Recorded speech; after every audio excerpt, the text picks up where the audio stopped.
Chapter 95, The Secret Behind the Scenario. Chapter 94, The Secret Behind the Scenario. The next day arrived without fanfare. It was Parent Visitation Day at Kuoh Academy, a special occasion that brought a cheerful, lively buzz to the campus. The classrooms were full of chatter, with students sitting a little straighter and teachers acting a little more formal than usual. Parents had come in droves, trailing behind their children with pride or curiosity. In each classroom, extra chairs had been set up at the back so they could observe the lessons firsthand. Some of the more prestigious classes even held open sessions, a sort of academic showcase designed to impress not just the parents, but the teaching staff and the board of directors. For honor students, this was a moment to shine, a chance to show off perfect grades and win admiring glances. But for students who weren't quite as stellar, well, this was the kind of day they'd rather erase from their memories. After all, few things sting more than being compared to someone else's perfect child, followed, of course, by a stern lecture back home. Rias Gremery, as expected, was at the center of attention. She wasn't just the most beautiful girl in Kuoh Academy, her academic performance also ranked among the very best. It was only natural that her class became one of the highlights of the day. In the back of her classroom, parents, faculty members, and school staff sat neatly in their chairs. Among them, however, two particular guests stood out like royalty walking through a town festival. Surtsks Lucifer and Graphia Lucifuge, the Demon King, and his queen sat with cameras in hand, recording and photographing Rias with laser-like focus. Yes, just like Seraphal Leviathan, Surtsks was a textbook siskin, though his affection was expressed in a much quieter, more composed manner. For years, Surtsks had silently cleaned up the hidden messes behind Akeno, Konako, and even Chiba, ensuring Rias could live her life without shouldering those burdens. She never even realized how much he had done from behind the curtain. Compared to Seraphal, whose love for her sister was explosive and dramatic, Surtsks was gentle and restrained but no less devoted. He was the ideal of a calm, rational big brother. Meanwhile, at a quiet bar tucked away in downtown Kuoh, Shin Akira sat across the table from a man he'd only described to others as suspiciously omnipresent. Azazel, Governor General of the Grigori and leader of the Fallen Angels. Two small cups of warm sake sat between them, steam rising lazily into the air. "You do realize I'm technically underage, right? Forcing me to drink is kind of a legal offense," Akira deadpanned. "Ha, don't give me that. You're the Sekuriti, the legendary Red Dragon Emperor. Are you seriously telling me a couple shots of mild sake can take you down?" Akira snorted softly and picked up the cup. Without further complaint, he tilted it back and downed it in one gulp. It was smooth Japanese sake, only around 13% alcohol. Nothing too heavy. Back in his previous life, Akira had tasted drinks far stronger. In those corporate banquets and client parties, it wasn't unusual for him to endure baijiu that hit 50% alcohol by volume. And now, with the body strengthened by supernatural forces, alcohol barely had any effect. Azazel chuckled at the display. "One shot, no hesitation. I like that." "Save the compliments," Akira replied, lowering the cup. "Let's cut to the chase, Governor General. You've been showing up around Kuoh a little too often. What exactly are you scheming?" Azazel raised his hands with an innocent shrug. "Scheming? You make me sound like some kind of villain. I'm not plotting anything. Don't play dumb. If I wanted, I could list your entire backroom playbook right here." "Oh? Go ahead. I'd love to hear it." Akira stared him down, his gaze sharp and unwavering. "First you let Kokabeel act without interference. Second you pushed for the three-faction summit. Third you've planted spies within the Chaos Brigade. Fourth you've been building ties with the Norse pantheon. And lastly, even Mount Meru, the spiritual nexus of the eastern factions, hasn't escaped your reach." Azazel's light-hearted smirk vanished instantly. His expression turned unreadable. Eyes narrowing, voice silent. Things like Kokabeel and the summit were one thing. But infiltration of the Cow's Brigade? Connections to the Norse gods? Involvement with Mount Meru, home to divine and sacred beings from the Eastern traditions? That wasn't just sharp intuition. That was knowledge. Azazel didn't know it yet, but the boy sitting across from him wasn't just some genius devil or unusually perceptive sacred gear user. He was a reincarnator, a man who had seen the world's plot unfold from a reader's perspective long before ever being reborn into it. In the original timeline, a lot of events looked like coincidences. But Akira knew better. Nothing was random. Take Bai Kao, for instance, a descendant of the legendary Sun Wukong, the victorious fighting Buddha.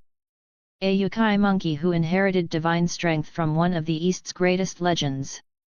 And yet, that very same figure joined Team Volley, willingly serving a descendant of the original Lucifer. Why would a sacred creature like him follow someone with demonic blood? Not to mention the bizarre relationship between Vala, Lucifer and Odin, the All-Father of the Norse pantheon. Odin had even gone so far as to take Vala in as his adopted son. No way was that just a coincidence. If none of that was your doing, Azazel. Akira narrowed his eyes, then that would be the real surprise. The fallen angel leader leaned back in his seat, exhaling softly. Well, damn. I guess I underestimated you. His tone had changed. For the first time, Azazel wasn't speaking like a casual observer or teasing researcher. He was speaking as an equal. Red Dragon Emperor, no, Shin Akira. You're not what I expected. Akira didn't reply. He didn't need to. Azazel now saw it, this boy wasn't just another powerful young figure rising in the supernatural world. He was a thinker. A strategist. Someone who truly understood the layers of politics, myth, and power that governed their universe. So, Azazel asked, voice smooth again, you're working on a plan of your own for the summit, aren't you? If you already suspect that much, Akira replied evenly, why not guess the rest? Azazel smirked again, that familiar, calculating expression returning to his face. You want to broker a peace agreement between the three factions? Akira nodded. Exactly.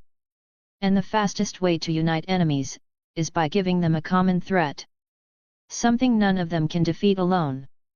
Azazel leaned forward slightly, intrigued. You're good. Better than I thought. The old Mua faction, hiding within the Cow's Brigade, they're part of your calculations too, right? That's why you're holding the summit here in Kuoh. But Azazel shook his head slowly. That part wasn't my idea. It was theirs. Theirs. Akira frowned. You mean the direct descendants of the original four Satans? Correct, Azazel said, his voice steady. They've been planning a coup for years. They believe the throne belongs to them by birthright and they intend to strike during the summit. And if the three factions were to sign a peace accord, Akira muttered, their chances of success would plummet. So they have to sabotage it no matter the cost. Azazel gave a thin, satisfied smile. Exactly. Vala's involved too, isn't he? Of course. Don't forget he's not just Vala. He's Vala Lucifer. Unbelievable. That guy has such an innocent face, thick eyebrows, and all, and he's playing both sides. Akira sighed, rubbing his temples. This whole thing's a mess. He looked up again, locking eyes with the man across the table. Azazel.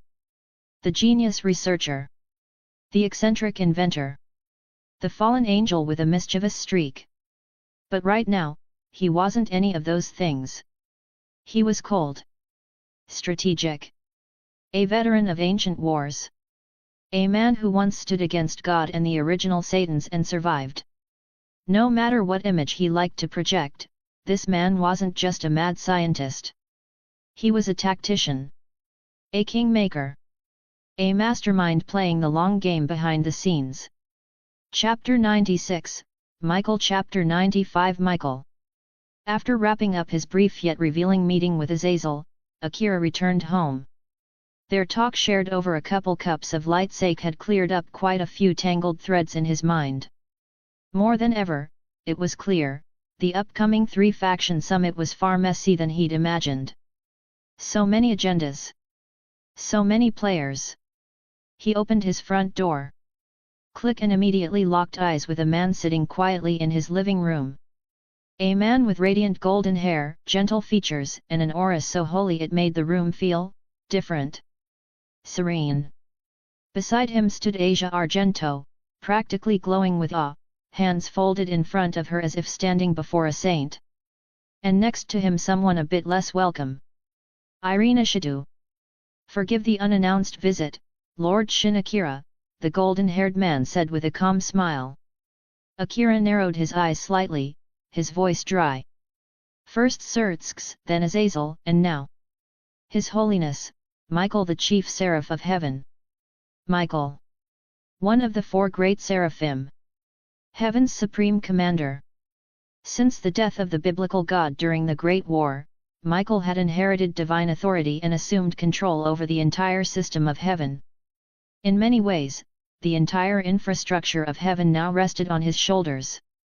Apologies for the sudden intrusion, Michael said, bowing his head slightly.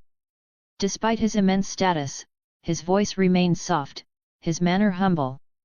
That was his nature, genuinely kind, perhaps even too kind. A guest is a guest, Akira replied flatly, stepping into the room. Especially when that guest is the supreme leader of heaven. Michael offered a peaceful smile. Thank you. Irina, however, had no such calm. She stared at Akira with unconcealed disdain. To her, this was the man who'd forcibly kept 5 holy swords for himself. And now, to top it off, he dared speak to Michael without a trace of reverence?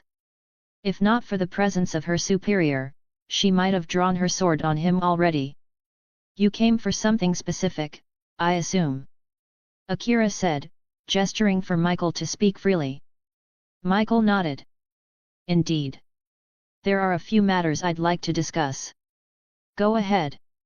The first pertains to the 5 holy swords currently in your possession. As you know, they are sacred artifacts belonging to the church. Oh. Akira tilted his head slightly. So, what's heaven offering in return? A warm light shimmered in Michael's hand. With a quiet swoosh, a gleaming white and gold blade appeared, its divine aura spilling into the room. Akira recognized it instantly. Ascalon. The dragon-slaying holy sword. A legendary weapon, especially feared by dragonkind. It was one of the strongest holy swords ever forged, famed for its devastating effect on dragons and their kin. Well, well. Trading one dragon-slaying sword for 5 regular holy swords. Akira smirked.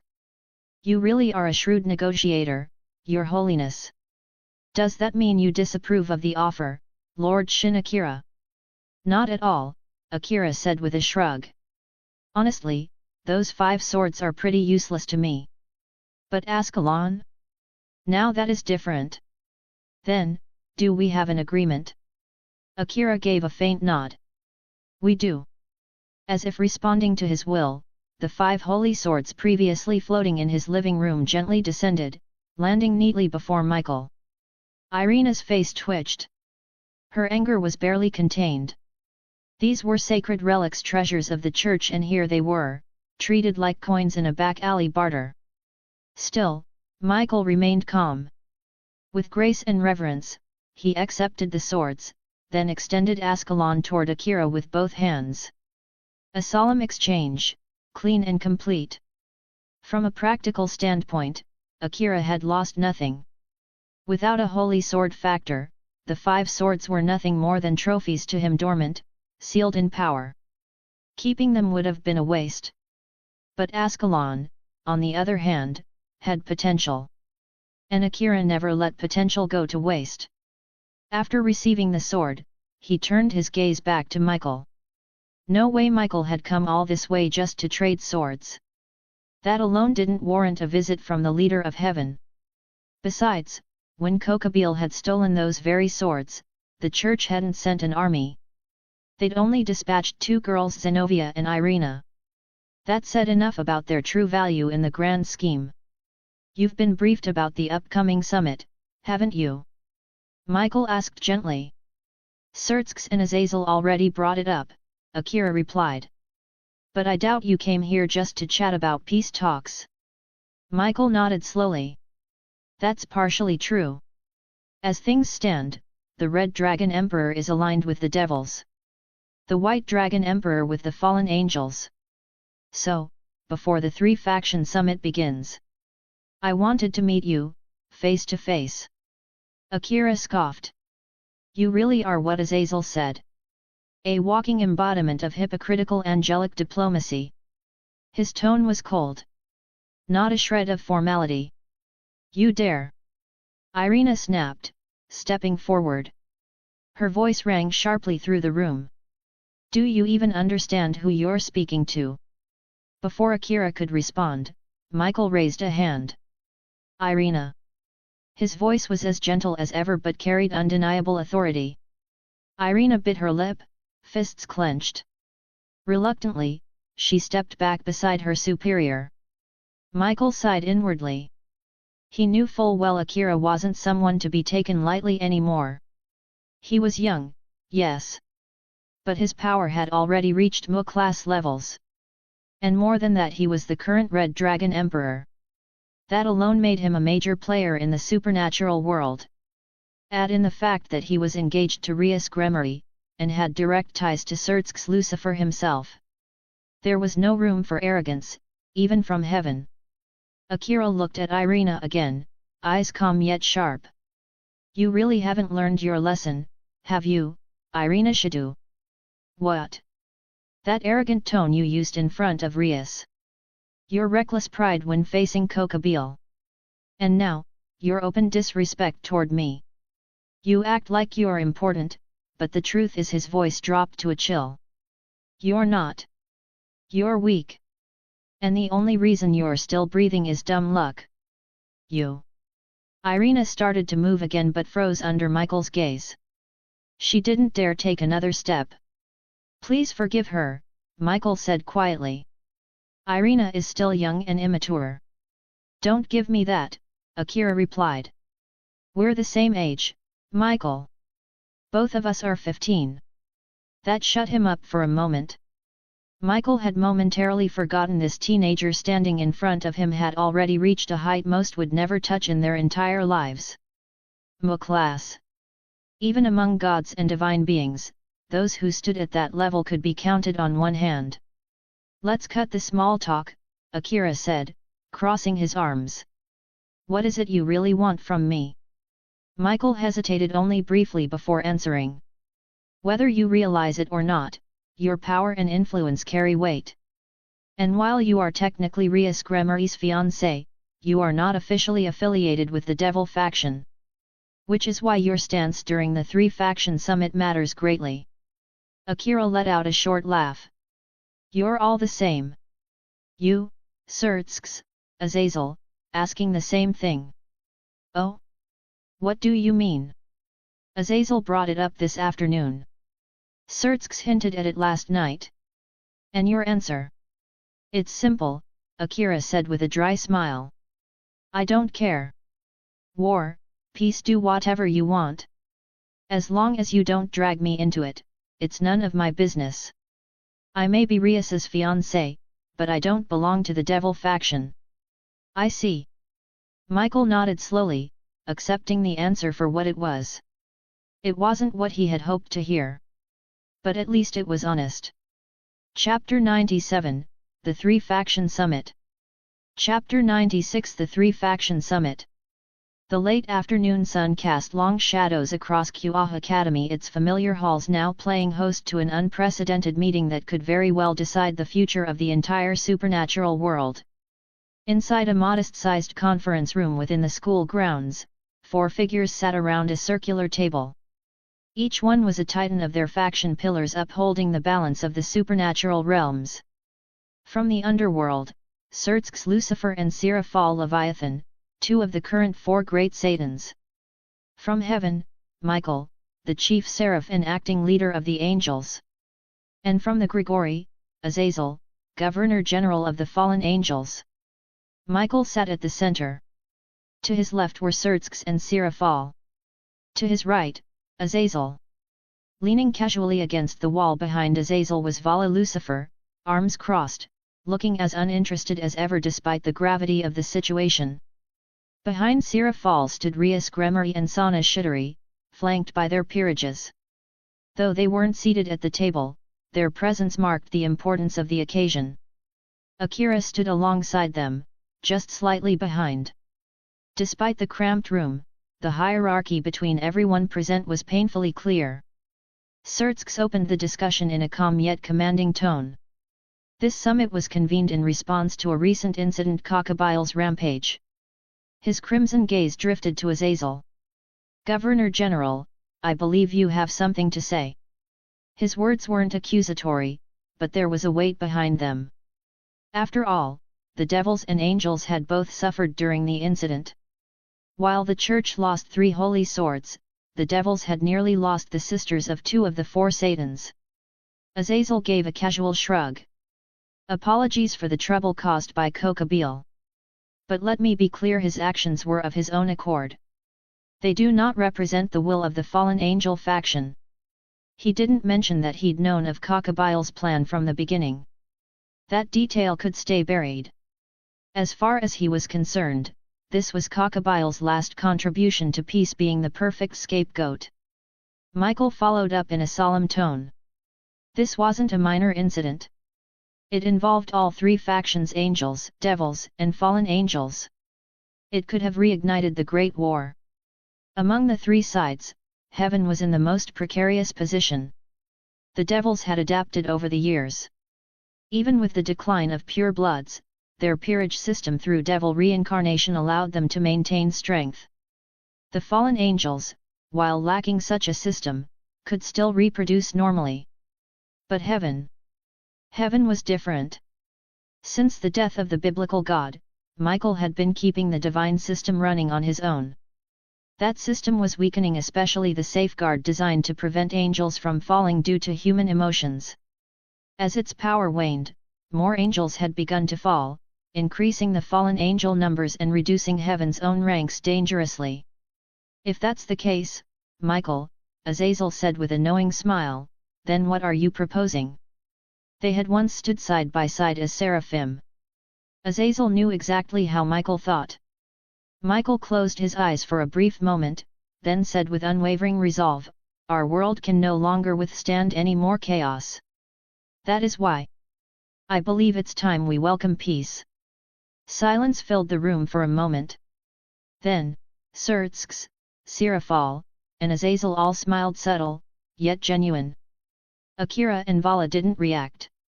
They had anticipated this outcome long before the meeting began.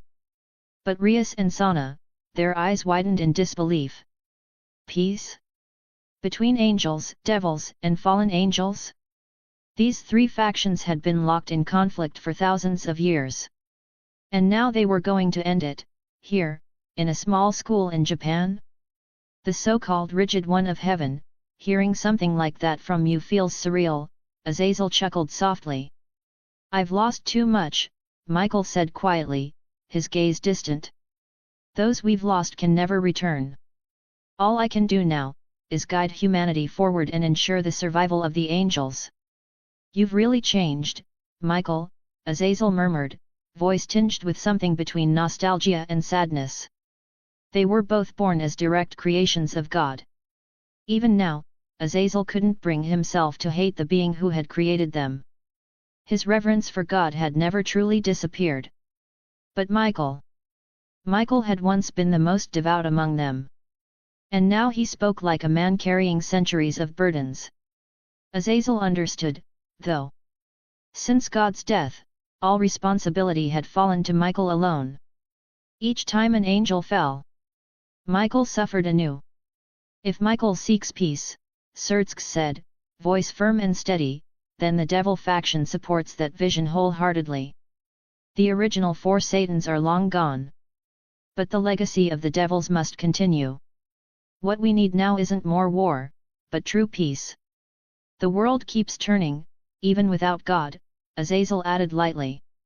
Nothing is truly irreplaceable. Life moves on. I support the peace treaty too. The 4 leaders exchanged nods, their smiles calm, yet heavy with the weight of their decision. This was no ordinary round table. These were the leaders of heaven, the underworld, and the Grigori. Their words today would shape the future of the entire supernatural world. In that case, Azazel said, glancing around the room, let us formalize this peace agreement right here, right now. Time seemed to pass without anyone noticing. Everything had gone so smoothly. But just as the meeting seemed ready to conclude, all 4 leaders turned simultaneously toward 2 figures standing nearby, Akira and Vali. What about the heavenly dragons? Michael asked, voice calm but clear. What are your thoughts, Sekiru Ti and Hakuryu Akao? Akira and Vali exchanged a look. Then Vala spoke first, smirking. Peace or war doesn't matter to me. As long as I get to fight strong opponents, I'm good. There was no hesitation, no agenda. That was just how Vala was. Then came Akira's turn. I'm fine with peace, he said simply. It makes life easier. Less pointless conflict. It wasn't entirely how he felt, but as Rias's fiancé, and with Sertsk's right there, he knew when to offer support. Especially for someone who might one day be his brother-in-law.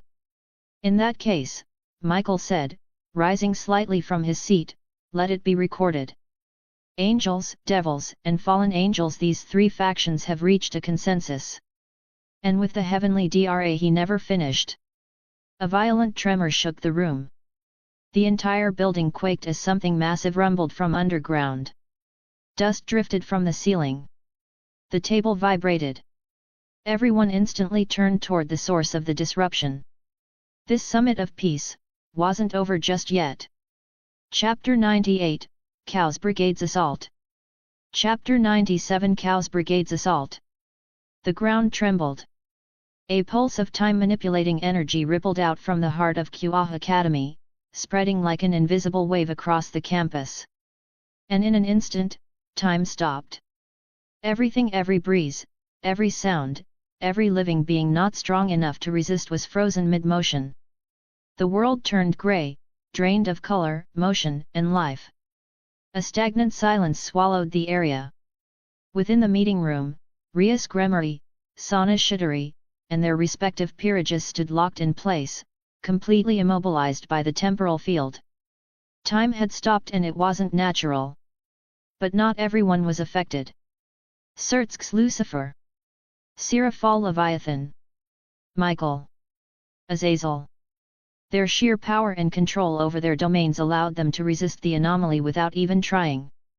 The same went for Vala Lucifer, and Shin Akira. Their strength alone rejected the influence of temporal interference.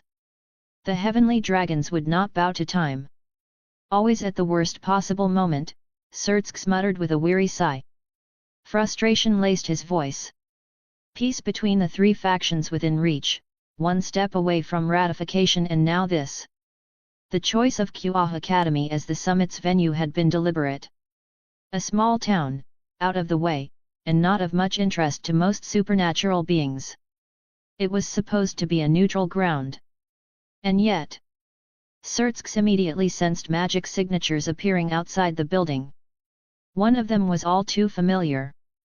Without a word, a wave of devil magic surged from his body, spreading out to break the temporal seal inside the room. Rias, Sana, and their peerages blinked as the world around them returned to motion. What's going on? Rias gasped, eyes wide with confusion. It's temporal manipulation, Azazel explained, his gaze hard as he looked through the window. It feels like a sacred gear, and one that's clearly in overdrive. A sacred gear that manipulates time? Gasper. Rias's voice rang out across the room. Everyone turned to her. In one of the sealed rooms of the Occult Research Club building, there was a young Domper Gasper Viladi, a bishop in Rias's peerage. His sacred gear, forbidden Baylor view, was a cursed evil eye with the power to stop time itself. But Gasper had no control over it. Nervous, reclusive, and socially anxious, he avoided people. He was even averse to drinking blood, despite his vampire heritage. In moments of emotional instability, his sacred gear would activate on its own, freezing large swaths of the surrounding area in suspended time. Due to the immense risk it posed and Gasper's inability to control it, Rias and Surtsks had decided to seal him in a special room within the old school building. So when time stopped just now, Rias's instincts pointed directly to him. Gasper! Michael repeated softly. He's my bishop, Rias explained quickly. His sacred gear is forbidden bailer view. But due to his mental state and lack of control, we had to seal him away. A time-stopping sacred gear, that's dangerously unstable, Azazel muttered, nodding slightly. As an expert in sacred gears and head of the Grigori, Azazel knew how terrifying time-based abilities could be, especially in enemy hands. And now, it seemed that exact scenario was unfolding. They've arrived. Azazel's voice grew heavier as he pointed out the window. Dozens of robed figures had materialized in the air surrounding the academy. They stood atop floating magic circles, their positions forming a coordinated siege. This wasn't a spontaneous attack, it was a full-scale operation. Time had been stopped to immobilize everyone. And now, the enemy had them surrounded. Rias and Sana tensed in alarm. But the others, Surtsks, Sirafal, Michael, Azazel, Vali, and Akira, remained calm. Why panic? This room alone contained 4 of the most powerful leaders in the supernatural world, 2 heavenly dragon hosts, and multiple next-generation nobles and peerage members. This was the single worst room any enemy could pick a fight with. This wasn't just a meeting room. It was a fortress of living legends. Attacking here was practically a declaration of war against the entire balance of the supernatural world. Suddenly, an explosion shattered the air. The building's roof and walls burst open as debris and dust were blasted inward. Shockwaves tore through the room, yet not a single person was harmed. In perfect coordination, several layers of defense spells activated instantly. Surtsks extended a barrier of crimson magic around Rias and her group. Sirafal shielded Sana and her peerage with a flowing wall of ice and magic. Michael unfurled his 12 golden wings, forming a radiant dome around Irina. Azazel, despite his usual laziness, snapped his fingers to summon a powerful defensive field. Akira and Vali? They didn't even move. They didn't need to. Their raw power alone was enough to shrug off the attack. TCH. Not a single one of you died? What a shame! A sultry, mocking voice echoed from above. Everyone looked up. A woman hovered in mid-air, surrounded by her cloaked subordinates. Her skin was a rich, exotic tone. Her body curvaceous and statuesque radiated strength and temptation in equal measure. But it was the smile on her face that unsettled the room most. It wasn't confidence. It was disdain. Surtsks narrowed his eyes and exhaled slowly. Michael and Azazel exchanged small, knowing glances. They recognized her. This wasn't just an outside attack. From the underworld's perspective, this was a civil problem. Kateria Leviathan, Surtsks said flatly. She was a direct descendant of the previous generation's Leviathan, a key member of the old Mua faction. And what exactly is your goal here, Kateria? I think it's obvious, she smirked. Most of the old Mua faction has aligned with the organization known as Kuoh's Brigade. Surtsks and Michael looked at each other, frowning. Kuoh's Brigade? Surtsks repeated, unfamiliar with the name. Azazel stepped forward, arms crossed. I'll explain. Kuoh's Brigade is a terrorist group. They've been gathering radicals from all 3 major factions, not just stray devils or fallen angels, but also rogue elements from the church. He glanced at Rias and the others. Some of their members are confirmed sacred gear users, and many of them have already reached balance breaker.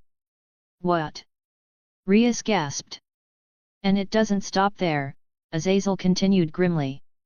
We've confirmed that several of their members wield Longinus, the kind of sacred gear that can kill gods. A sharp silence fell over the room. Even Sertsk and Michael were visibly shaken. Longinus weren't just rare. They were legendary. Each one held the power to shift the balance of the world. Even a single wielder could change the course of history. And Kuoh's brigade had multiple? Azazel's expression hardened. And worst of all, we believe their leader is someone or something more dangerous than both the Sekiryuuti and Hakuryuua Kuoh combined. He paused. No. It's more accurate to say, they're not a dragon at all. His eyes narrowed. They're a serpent. The entire room froze. A leader stronger than the heavenly dragons, and not even a dragon? Something terrifying had just begun. And it was only the opening move. Chapter 99, Old Muo Faction, Kateria. Chapter 98 Old Muo Faction, Kateria. Stronger than the two heavenly dragons. Wait, don't tell me the infinite dragon god. Ophis, Azazel said quietly. A being that even the gods of old feared. From the moment this world was born, she stood alone at the peak, the ultimate existence. Ophis. The name itself carried a weight that bent the rules of reality. She wasn't just strong, she was strength incarnate. A god among gods. A force of nature. And now, she was the supposed leader of a terrorist group? Unbelievable. No matter what organization it was, if Ophis was involved, that group would automatically be elevated to a threat above all others. Even the God of the Bible had never dared to provoke her recklessly. What's wrong? Scared? Kateria's voice rang with twisted delight as she watched Sertsk's serious expression. Now that you know who leads us, you finally realize how small you really are, don't you? She laughed sharp, mocking, and self-satisfied. So the war between the old and new devil factions is about to start again, Azazel said flatly, one brow raised. Figures. The devils can't go a single generation without some kind of civil war. Sertsk didn't respond to the jab. Not because he disagreed, but because he was too busy staring at Kateria, his fury rising beneath the surface. He had spent decades striving for peace between devils, angels, and fallen angels. And they were so close. The summit was nearly complete. The Great War had taken too many lives already. Even though the war was long over, the scars it left had never truly healed. Peace meant a future. It meant hope. But now, here she was. Ruining everything. Kateria, Sertsk said coldly. Is this your declaration of war? Exactly, Sertsk. With the old gods and the original form gone, now is the time to reshape the world. The time for change is now. You do realize what you're saying, don't you? This world doesn't need peace. It needs chaos. In chaos, the glory of the old Muo shall be reborn. A new era for devils will rise. Her eyes gleamed with manic light. Her voice trembled with conviction, no, obsession. She was long past the point of reason. A fanatic chasing a long-dead dream. Sertsk's crimson eyes sharpened, bloodlust subtly leaking into the air. He could no longer view her as one of their own. Not when she was trying to drag the entire race of devils back into the abyss. And then someone interrupted. Well, that's a lot of talk from someone who's just bitter about not being chosen as a Mu. The voice was casual. Almost bored. Kateria's head snapped toward the source of the voice, her face contorting with rage. And there he stood, Shin Akira. Calm, unfazed, and slightly smirking. Kateria's eyes narrowed. Of course she recognized him. The talk of the underworld. Rias Gremari's fiancé. The Red Dragon Emperor, the wielder of boosted gear, one of the 13 Longinus sacred gears. The same boy who had crushed Riser Fenix in a raiding game and thrown the political order into chaos. The Gremari princess's fiancé. Red Dragon Emperor, hey. Ah, you know me? I'm flattered, Akira replied, flashing a lopsided grin. "You've got potential. Why don't you join us?" Kateria offered suddenly, her tone sultry and inviting. "Once Kuoh's brigade takes control of the underworld, not just Rias, you could have any woman you desire. All of them." A silence fell. And all eyes turned to Akira. They weren't sure what he'd say. After all, if Offis was truly behind this, Kuoh's brigade was practically invincible. Aligning with them wouldn't just guarantee survival, it could mean unrivaled power. Even Rias stared at him, tense, her fingers clenched slightly. Their engagement was political, nothing more, but even so, she couldn't help the knot forming in her chest. Yeah, no thanks," Akira said with a shrug. "Excuse me." "You heard me," he replied, his gaze flat. "Don't waste my time with empty promises. If you're really going to conquer the underworld, do it first then talk. I've already got the girl I want. Why would I follow someone on a suicide path? So you're rejecting my offer?" "No, Kateria. You just don't have anything worth offering." A quiet breath ran through the room. Even the air felt lighter. For the first time since the attack began, the tension broke. And Rias, who had been watching him with bated breath, slowly exhaled, a warm glow settling in her chest. Her opinion of him, once neutral and pragmatic, had shifted. From that moment on, something began to change inside her. "Shame," Kateria hissed. She raised her hand, and in her palm, an ominous symbol appeared. A snake, coiled into the shape of the mark of Offis. "The snake of infinity," Sertsk muttered, his voice low. Michael nodded beside him. "There's no doubt now. Offis is involved." Until now, there had been doubts. Offis had always remained distant from worldly affairs even during the Great War. But that symbol was unmistakable. It wasn't just decoration. It was a blessing. A portion of Offis's power, bestowed upon another. As the symbol glowed, Kateria's aura erupted. Her power skyrocketed, surging past the limits of a high-class devil and bursting into Mu class. An impossible jump, made real in seconds. Just by bearing the snake of Offis. The difference between a regular high-class devil and a Mu was like the gap between a pond and an ocean. And now, she had crossed it effortlessly. That was the might of the infinite dragon god. "Hey, future brother-in-law," Akira said casually. "This one's mine, yet." Sertsk didn't even blink. "She's betrayed our kind. Disrupted our summit. Joined a terrorist group. There's nothing to discuss. Do what you want." "Perfect." Akira rolled his shoulders, his grin returning. "A new target. Estimated value, plus 3%.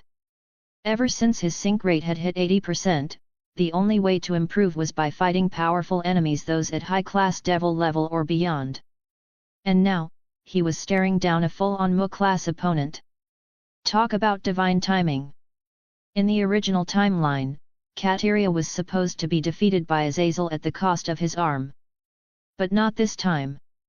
Akira would claim this victory for himself. And in doing so, he'd prevent a tragedy, and push his own evolution forward. Let the real battle begin. Chapter 100, Kateria's Arrogance. Chapter 99, Kateria's Arrogance. A sharp metallic shudder split the air. From every direction, golden chains emerged, chains of heaven cutting through space like divine spears, tearing through the seams of reality. "Is that his second sacred gear?" Sirafal narrowed her eyes. It was her first time witnessing Akira in action, and even more so, seeing the mysterious chains that radiated divine authority. But those who had truly seen their might, knew the truth. These weren't just symbols of restraint. They were weapons powerful enough to pierce even the juggernaut drive of the White Dragon Emperor with a single blow. Deadly didn't even begin to describe them. Pathetic tricks, Kateria sneered. She waved her hand and conjured a layered magic circle. Dozens of dark, dense magic bullets erupted from it, slamming into the chains one by one and scattering them with thunderous force. The divine chains were flung back, trembling in the air like living things recoiling from impact. Even if her power came from Ophiza's snake and had its gaps or flaws, Kateria had still reached Mu class. That alone made her a terrifying threat. Blue lightning light. Thunder dragon. A roar split the heavens. A massive dragon composed of pure blue-silver lightning descended from the clouds, howling with destructive power as it dove toward Kateria. TCH. Just lightning? Break it. Kateria's expression didn't waver. Layered magic circles expanded before her, stacking defense over defense. The thunder dragon crashed into the barrier like a meteor, shattering one layer after another. But on the final layer, its power was spent. The lightning faded, and the last barrier held firm. Not even a scratch. Kateria stood proud, untouched, looking down on Akira with scorn. 2 attacks. 2 failures. To her, the Red Dragon Emperor was nothing more than a title with no teeth. So that's the snake of Ophiz. Hey! Interesting. Akira's voice was calm. Not a trace of frustration on his face. Only quiet curiosity as his eyes focused on the symbol glowing on Kateria's palm. A power that could shatter the devil ranking system itself, allowing a high-class devil to leap straight to Mu class. In the Chaos Brigade, Ophiza's snake wasn't rare. Many of its members had access to that fragment of the infinite dragon's might. Yet to Ophiz, these gifts were nothing more than scraps. Tiny fragments of a power so vast it defied reason. Transformation active. Akira's body pulsed. Without a word, he activated his transformation. His physical stats surged instantly. The ground beneath his feet collapsed, fractures splintering outward like a spider web. A crater formed just from the sheer pressure of his aura. Kateria's eyes flickered with alarm. She reacted immediately, compressing a mass of devil magic into her palm and firing it point blank at Akira's face, who had already closed the distance in the blink of an eye. But the chains of heaven returned. They spiraled through the air like divine whips, sweeping aside her barrage of dark magic as though it were nothing more than smoke. Her eyes widened. And no way. Her disbelief was short-lived. A brutal punch crashed into her abdomen. Her body folded inward with a snap, blood spraying from her mouth as she was launched backward like a ragdoll. She didn't even scream. She just flew smashed through the air and vanished into the distance. The entire battlefield froze. Even Vala Lucifer stared, wide-eyed. He had once lost to the combined force of boosted gear and the chains of heaven. But this... He never imagined that Akira's raw physical power could reach such devastating levels. And now, he understood. Albion's divine dividing could weaken any opponent, but only with direct contact. In close quarters combat, fighting Akira was like throwing yourself into a meat grinder. A bad idea. A very bad idea. Go to hell, Akira muttered. He followed up with a mid-air roundhouse kick, driving his heel straight into Kateria's torso from above. Her body shot downward like a meteor. She crashed through the Academy's lower garden, shattering the sculptures, fountains, and everything else in her path. Kateria groaned, pushing herself up, her mouth bloody and hair disheveled. "Why you, damn human," she snarled. "How dare you touch my beautiful face?" For someone like Kateria, who prided herself on her beauty, this was unforgivable. The punch hadn't even struck her face directly. But the impact, the humiliation, and the blood, especially in front of Surtsk's Lucifer and all these VIPs, was a disgrace she couldn't tolerate. "You'll regret that. You'll die. Taste the wrath of a true Mu." Magic circles began forming in every direction, layered and glowing with ominous red light. Pressure surged across the battlefield. Kateria's magic condensed, compressed, and prepared to explode. A moment later, dozens of light pillars erupted skyward, devastating spells strong enough to annihilate entire mid-class devil squadrons. "Boost!" a voice echoed sharply. The crimson gauntlet materialized around Akira's arm. The boosted gear had reawakened. The legendary sacred gear of the Red Dragon Emperor, Drag. The spells struck. Explosions filled the air, smoke swallowing everything. Not a soul moved. Ha, ha ha ha.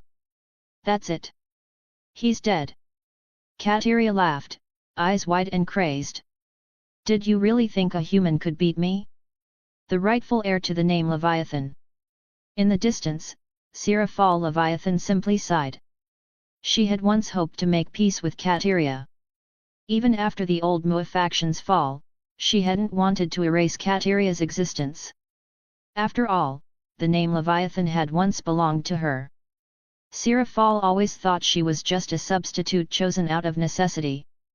She had offered goodwill, diplomacy, a bridge. But none of it mattered now. Kateria wasn't after peace. She was obsessed with the throne. And as long as that obsession remained, they could never be allies. Boost. The sound echoed again. Kateria's laughter stopped mid-breath. Like a bird caught mid-song, her face froze. The smoke began to clear. Akira stood there completely unharmed. The boosted gear on his arm glowed a deep crimson. Boost. Again. And again. Power surged. Silver lightning began crackling behind him, dancing in the air like a living tempest. The arcs converged, forming the shape of a colossal dragon looming behind his back. The dragon's head lifted to the sky and released a silent roar, its very presence warping the space around it. A wave of killing intent washed over the battlefield. Everyone present, no matter their rank, felt it. Even Vala clenched his fists. A Mu-class fighter, wielding boosted gear, and stacking power every 10 seconds? That was no longer within the realm of a normal sacred gear user. This was monstrous.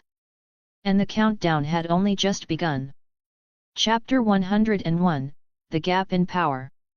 Chapter 100, The Gap in Power. Under the crushing pressure of overwhelming magical energy, Kateria finally began to regain her senses. Ophiza's snake had launched her to Mu-class in a single step, a power so intoxicating, she had briefly believed herself untouchable. But reality was cruel.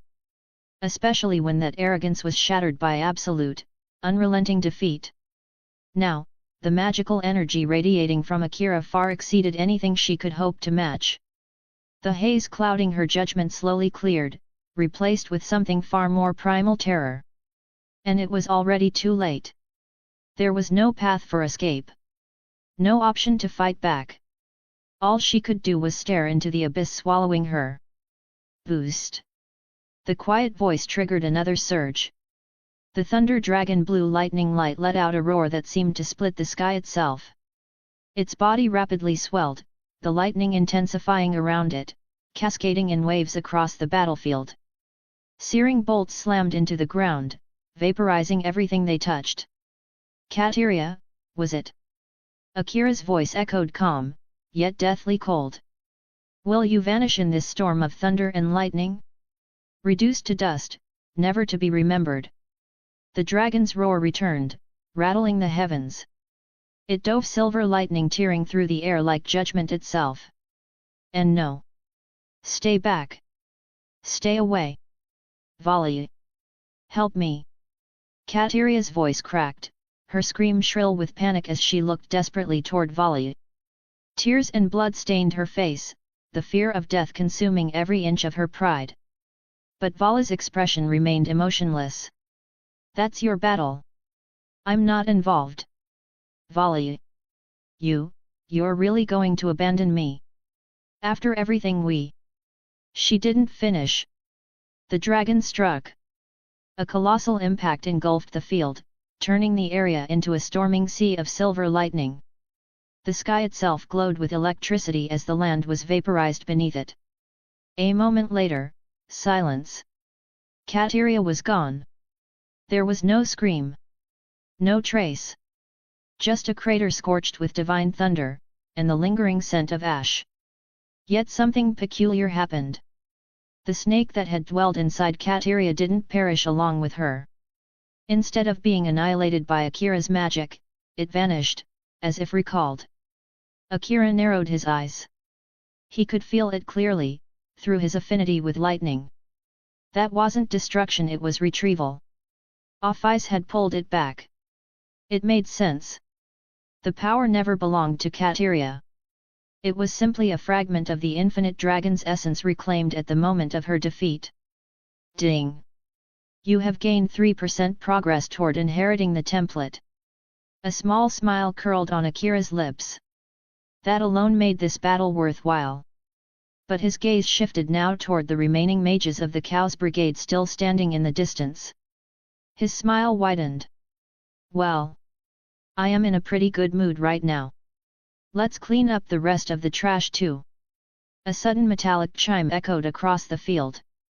From every direction, divine chains exploded forth, chains of heaven. Enkidu, under Akira's command, shot through the air with ruthless precision. The mages couldn't even scream. Their bodies were pierced, bound, and flung like broken dolls. Some were impaled multiple times, dangling in the air like cursed marionettes. Within seconds, over 3/4 of the Cow's Brigade's magic force had been wiped out. Blood and shattered flesh littered the ground, transforming the once pristine battlefield into a grotesque scene of carnage. It was hell incarnate. Everyone watching every peerage, every leader fell silent. Akira's face remained calm. His smile was gentle, his aura warm, but the brutality he just unleashed painted a different picture entirely. There was no mistaking it now. This wasn't a boy blessed with power. This was a devil in human skin. Rias, Akira called out without looking back. The leader of the Cow's Brigade is down. The stragglers are finished. Your turn, go save that useless vampire. Right. I'm on it. Rias snapped out of her daze. She had been frozen, stunned by everything she'd just seen. Shaking off her hesitation, she rushed toward the old building where Gasper was being held. Meanwhile, Sana Satrai watched Akira's back in silence, her expression unreadable. But the change in her perception was undeniable. Her entire peerage bowed their heads low, fear visible in their eyes. Even Hanakai Momo, who had often tried to approach Akira with casual friendliness, now trembled. She may have been a reincarnated devil, but at her core, she was still a 15-year-old girl. And witnessing this kind of violence, it carved something into her soul that wouldn't fade easily. Saji Genshiro, the only male in Sana's peerage, looked utterly pale. Why had he ever thought challenging Akira was a good idea? If Akira had been even slightly angry with him back then. He gulped. He'd be one of those corpses in the air right now. Fuh. That's that. Akira let out a long breath and turned away, walking casually like nothing had happened. Michael, having seen everything from start to finish, felt a deep weariness settling in his heart. He had known Akira was powerful. But this darkness, this cruelty was not something he had expected to see. Shin Akira. Vala murmured, watching him. At this rate, I'll never catch up unless I break through that limit first. Akira shot him a glance. I told you already. I won't repeat myself, he said calmly. A defeated enemy is no longer my concern.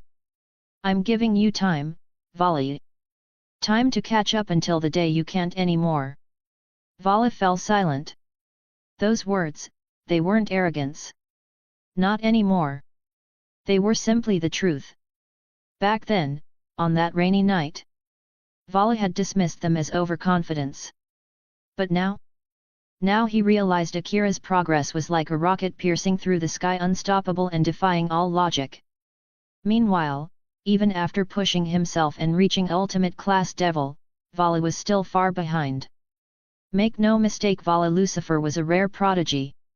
A miracle, even. Reaching ultimate class by 17 and wielding divine dividing the White Dragon Emperor. He could match Mu class beings already. But none of that mattered. This world, the system itself, seemed to favor Akira. Even his lineage as a descendant of Lucifer couldn't compare to the cheat that Akira carried. From the side, Michael noticed something odd. A small detail. Right before her death, Kateria had begged Vala for help. That meant something. He wanted to ask about it, but the timing wasn't right. After all, Vala was still part of Grigori, the fallen angel organization. And at the same time, he clearly had some form of connection with Akira, the current Red Dragon Emperor. By the way, Akira suddenly turned toward Vala. Did you deliver my message to Kurika? Vala nodded. I did. But, she said she won't be coming. At least, not yet. What? She's waited for years, she said. A few more days won't make a difference. TCH. That Siskin cat. What the hell is she thinking? Akira let out a long sigh. In the original story, Kurika had done everything to protect her little sister, to be with her, to free her. But now that the misunderstandings were cleared, why wasn't she showing up? From the shadows, Konako no Chiron watched Akira silently. She hadn't expected this. He knew about her sister. And not only that, he had personally asked the White Dragon Emperor to contact her. She had no idea how to process that. Not yet. Chapter 102, Azazel, the King of the Seas. Chapter 101, Azazel, the King of the Seas. Despite a few unexpected incidents, the three factions summit finally ended in peace. With the blessings of the leaders of Heaven, Hell, and Grigori, and witnessed by both heavenly dragons, the historic treaty known as the Three Great Powers Alliance was officially signed. For the first time in a bloody, age-old history filled with war and vengeance, the three once hostile factions agreed to a true, lasting truce. Once the conference concluded, Seraphal Leviathan, Surtsk's Lucifer, and Archangel Michael returned to their respective domains. Affairs in heaven and the underworld were never simple. Their presence was needed. But there was one person who chose a different path. Azazel, the former Governor-General of Grigori, made a rather unexpected move after the treaty was signed. He resigned. And instead of returning to the Grigori base, he decided to stay in Kuoh City. Not only that, he officially joined Kuoh Academy as a teacher. To be precise, as the faculty advisor of the Occult Research Club. And just like that, the club finally had an official superior. Kuoh Academy Old Building Occult Research Club Room, the main seat, usually occupied by Rias Gremory, was now taken by a man draped in a long black coat, wearing a carefree grin like it belonged there. Azazel. I get that you're not going back to Grigori. But why become a teacher here of all places? And seriously? You even applied to be our club advisor? Akira asked, clearly unimpressed. He didn't like having someone, especially a former leader of a major faction, suddenly placed above him in the club hierarchy. Azazel chuckled with a sly smile. It wasn't entirely my idea, you know. Surtsk asked me. Couldn't exactly say no, could I? Rias blinked in surprise. Unii-sama did? But he never mentioned anything about this to me. After the Kokobile incident, even though Akira handled it brilliantly, there's always the risk of something worse showing up. Surtsk asked me to stay here and keep an eye on things. Think of me as insurance. And maybe a part-time mentor while I'm at it. I see. If it was Unii-sama's request, then I understand. Rias sighed. She knew well how heavy her brother's burdens were. If this was for her protection, she wouldn't complain. Honestly, Azazel added, stretching lazily in his chair, it's a way better gig. Being governor was way too stressful.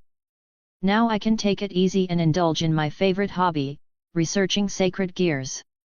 Researching sacred gears, hey. Akira snorted. Wouldn't wandering the red light districts and avoiding responsibility be more accurate?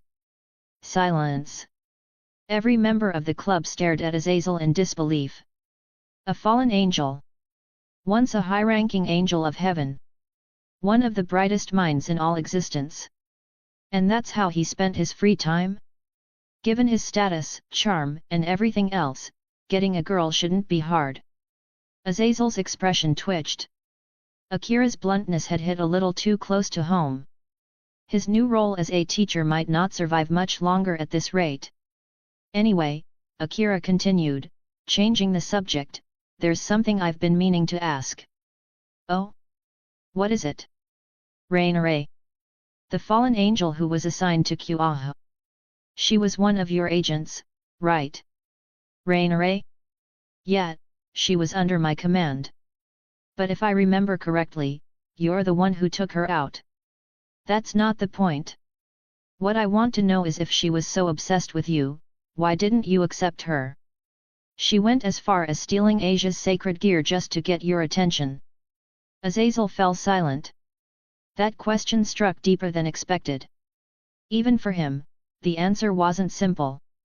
Asia, who had been listening quietly nearby, stared into the distance. She remembered all too well how she had ended up with the fallen angels not because she wanted to, but because she had nowhere else to go after being cast out by the church. Rainare had approached her with kindness, only to betray her.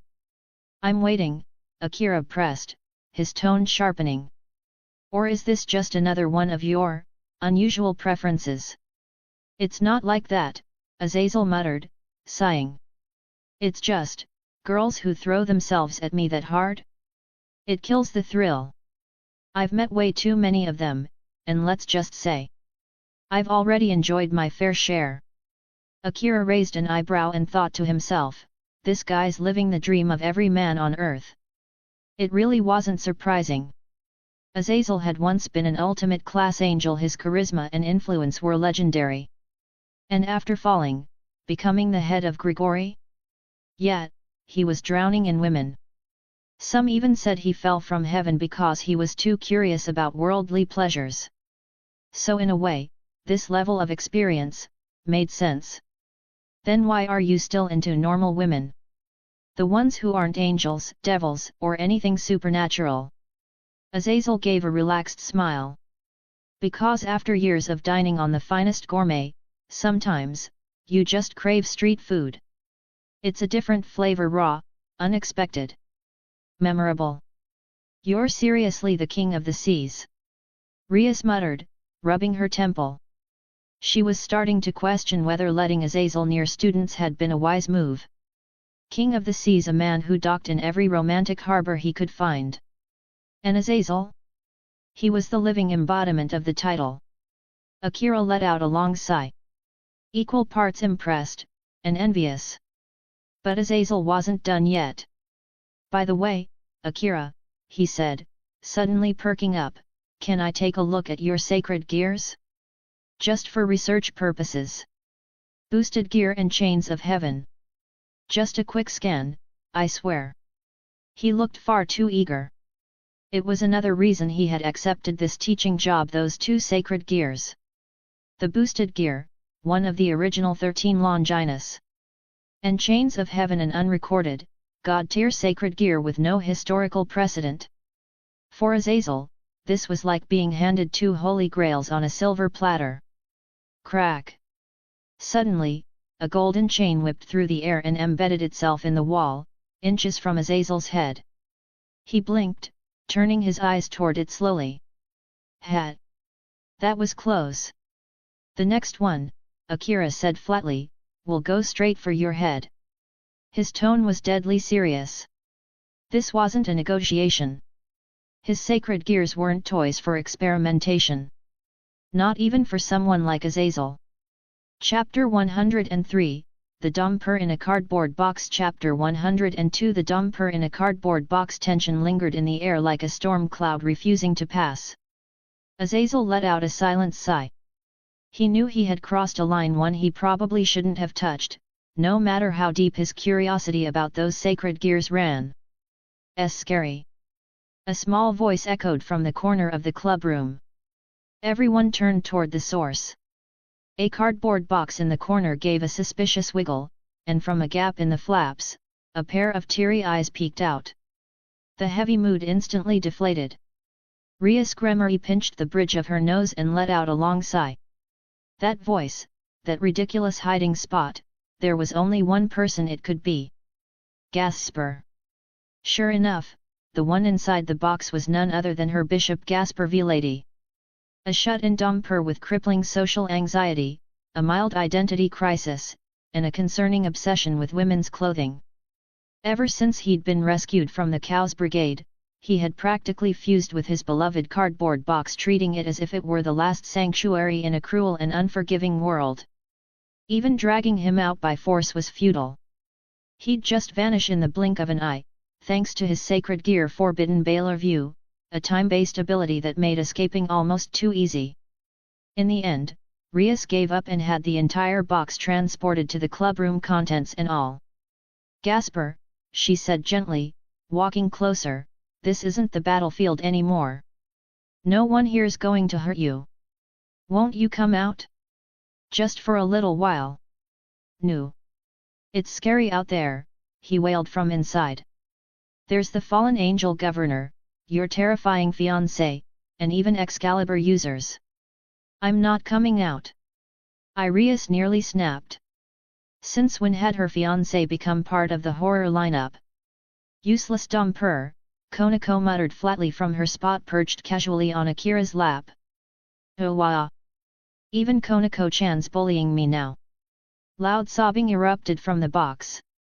Honestly, for a vampire who'd lived a fair number of years, Gasper's wailing was pitiful enough to make even the undead cover their ears. Rias sighed again, deeply. Was every single member of her peerage some kind of emotional project?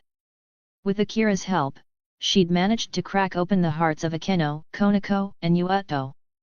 And now, this box-loving vampire was the last hurdle. Somehow, it felt like the most annoying one. "Akira," she finally asked, turning toward him, "you have any ideas? Just one would do." After all, this man had already helped 3 of her closest retainers grow emotionally stronger. Maybe it was time to let him handle this one, too. Delegation was part of leadership, wasn't it? Ideas? Hey, reprogramming someone's personality isn't like fixing a bug in code. I'm not some god who can solve everything. But look at your track record. Akeno, Konako, Yuuto. You're basically a miracle worker at this point. Just one more left, right? Don't make it sound like none of this is your responsibility. They're your peerage. Well, I belong to you now. So your problems are my problems and vice versa. Isn't that what family means? Only on paper. Doesn't matter. When did you get this shameless? Who taught you this?" Rias flashed a smug, blushing smile. She was clearly embarrassed but pushed through anyway. She'd read online that the best way to soften up a stubborn boyfriend was either to act cute, or offer him something irresistible. With this many people around, she'd opted for the first strategy. Akeno, who had been silently observing, looked visibly entertained. This was the first time she'd seen Rias like this, and it was weirdly cute. Akira, meanwhile, could only sigh. He was weak to pretty girls being clingy. This was clearly emotional blackmail. His eyes drifted toward the box. If you want to fix a coward, there's only one way. Make him face what he fears. Force him to stare straight into the abyss until he gets used to it. The box trembled violently. Gasper had clearly heard that. Even though he'd been immobilized the night before, he hadn't been unconscious. He'd seen through the cracks in a boarded window what Akira had done to the Cows Brigade. He wasn't human. He wasn't a devil. He was something far more terrifying. "All right, Konako. Grab some supplies. We're gonna help the useless vampire conquer his fears." "Roger, senpai." Konako hopped off Akira's lap and, out of nowhere, produced a massive bulb of garlic. Rias flinched. That wasn't normal. Konako had definitely been corrupted by someone. Garlic? Konako-chan. No. Stay back.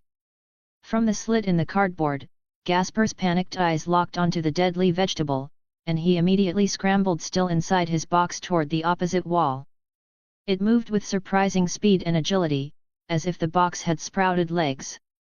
And somehow, the box didn't break at all. Sturdy craftsmanship. Gasper-kun garlic's good for your health, you know, Konako said sweetly. Nuhu. Azazel, watching the bizarre scene unfold, palmed his forehead. You realize that's a vampire, right? You're gonna kill him if this keeps up. Zenobia, you too, Akira called out. He's scared of you, right? Perfect opportunity to help him overcome it. Hey? Me? Got it. Zenobia jumped up energetically, and with a grin, raised her hand. A magical seal formed in the air. From it, she pulled out a massive sword, bound with divine chains. Durandal. One of the 7 holy swords. The moment it left the seal, the atmosphere cracked with pressure. Even as a reincarnated devil, Zenobia was still able to wield it. After the peace agreement, both she and Asia had been granted dispensation from Michael himself to use holy powers without the usual backlash. And now, that very sword, the sacred weapon of destruction, was being unleashed, just to scare one cowardly dumper out of a box. Holy sword! I'm gonna be purified! Gasper's scream rang through the clubroom as Zenobia lunged toward him with a full overhead swing. Durandal cleaved through the air with raw, explosive might. The box exploded into wooden shrapnel, but Gasper? He was miraculously unharmed. Not a single scratch. Maybe that was the real sacred gear all along. Chapter 104, Trap Dumper. Chapter 103, Trap Dumper. The moment the shredded cardboard box burst apart, a figure was thrown out from the debris. Bright blonde hair spilled out in a disheveled mess. A pair of small, pointy ears twitched slightly. And the face, far prettier than most girls'. Draped in feminine clothing, with an aura so soft and delicate it could melt a saint, it was nearly impossible to believe that what had just emerged was a boy. Even Akira, despite having mentally prepared himself, found his thoughts doubting reality. This kid, is he really one of the 6 transcendents from 30 years in the original DxD timeline? Are we sure he's not already been possessed by evil god Baylor? Ow, that hurt. Gasper Vilady groaned, rubbing his backside as he sat on the floor with teary eyes, his expression no different from a shoujo anime heroine who'd just tripped in a rom-com. To Rias and the rest of the team, this was normal. No one batted an eye. Akira, on the other hand, still felt that familiar pang of second-hand shock. Even if you braced for it, seeing this kind of character live and in person, was a whole other experience. But for Zenobia and Asia, who had never seen Gasper before, their instincts kicked in instantly. They were overcome with pity. Especially Zenobia, who was still gripping Durandal, the massive holy sword, in both hands. She had literally just tried to strike down what she assumed was a threatening entity, only to discover it was actually a fragile, cross-dressing dumper who looked more like a magical girl side character. Rias.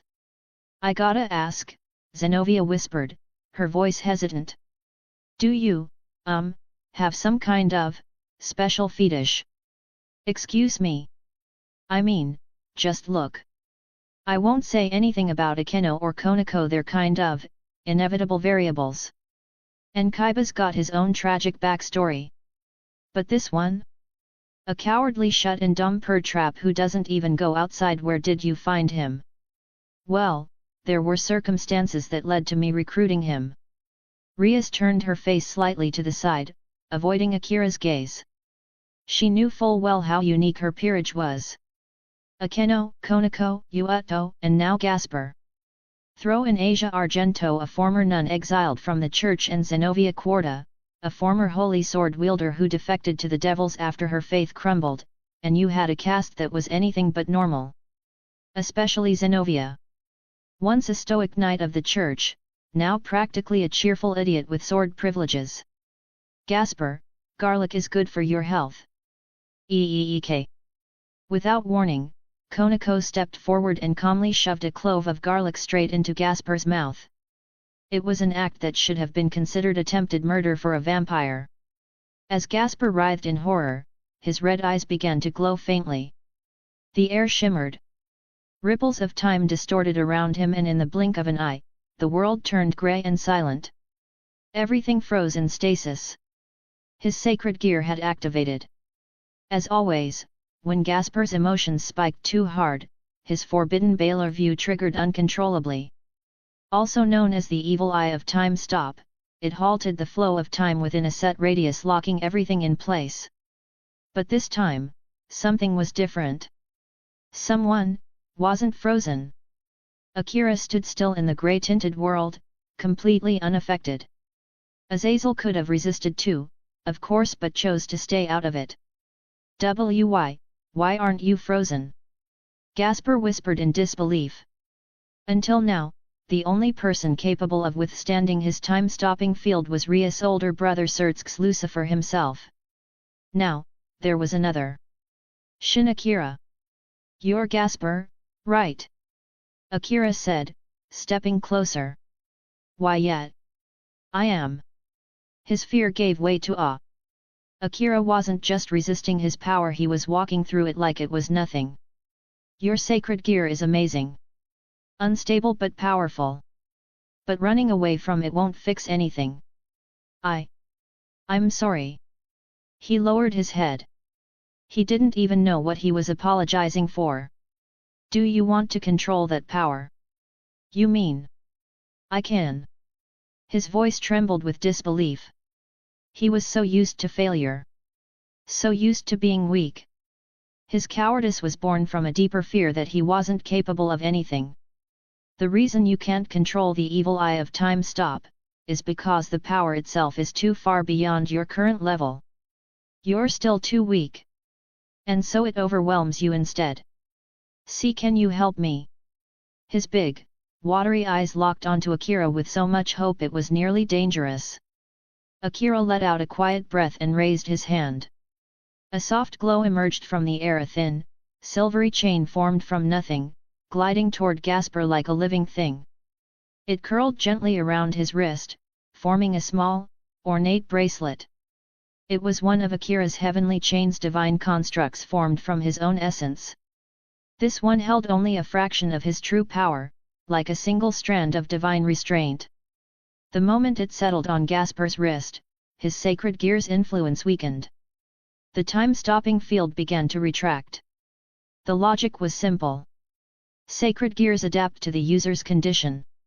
And Gasper, being extremely weak at the moment, was far easier to restrain than he realized. The grey world faded. Sound returned. Light returned. Reality resumed. Thank you so much. Lord Bucku's fiancé. Gasper clutched the small chain on his wrist and bowed deeply. This is just a temporary solution, Akira said calmly. You still need to grow stronger. And eventually, you'll have to master that power yourself. But I'm too weak. I don't have any strength like the others. The moment those words left his lips, a massive blade slammed into the ground in front of him. The floor trembled. The air chilled. It was Ascalon the Dragon Slayer. While its power was specialized for dragons, it was still a holy sword lethal to all creatures of darkness. I said get stronger. Why yes. I'll try my best. Gasper practically jumped in place, trembling, but determined. He realized then whatever fear he'd felt before.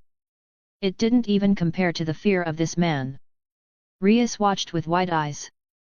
Gasper hadn't run. That alone was a miracle. She had tried countless times to help Gasper herself, but with a sacred gear like that, especially one involving time, it was incredibly hard to manage. If the user didn't want to improve, not even a Mu could force them. Yuato. Yes. Kaiba Yuato responded immediately to Akira's call. I'm putting him in your care. Train him well. His sacred gear's suppressed for now, so he won't be able to vanish again. Understood, Akira-kun. Leave it to me.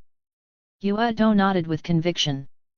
Helping a teammate grow stronger, that was something he took seriously. Especially when that trust came from him.